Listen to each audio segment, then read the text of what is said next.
question of how do we find like the right form for psychedelics in the future. I mean, assuming that psychedelics are part of the human future, right? At the moment, they're still, generally repressed and suppressed and legal. If that were to change, how would we begin to construct a kind of system that would allow for a kind of rational and mature exploration of psychedelics? And I think we'd have to just keep coming at it from these different angles and just using discrimination. And I think like some of the studies that MAPS is doing with psilocybin and obsessive compulsive disorder, I mean, that's really cool, interesting. We have a lot of evidence from the 50s and 60s, with LSD and alcoholism, the work with iboga and addiction. I mean, in these areas, you are getting into things that seem kind of testable to a certain extent. But then the question is like, what happens when it's in more of a kind of ritual context? I mean, I guess I would see that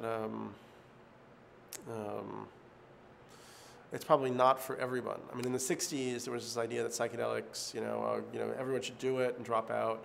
And then that led to a lot of recoil and backlash. And I mean, the way I look at the 60s in my books, especially Breaking Open the Head, is you could see it as a kind of failed attempt at a mass cultural voyage of initiation.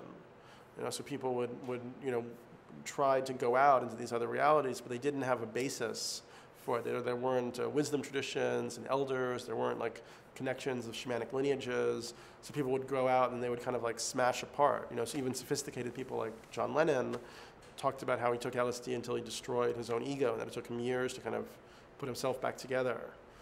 So now, 40 years later, I think we have, there are people who have made a lot of those connections, and there's been a lot of bridges built and a lot more knowledge about shamanism, people traveling back and forth between the cultures. So it's possible that we could go deeper into that initiatory journey and actually complete the process at this time. I think that might be part of what this 2012 kind of concept is all about. But what form that takes in terms of the categories we now have, I think it changes the categories we now have.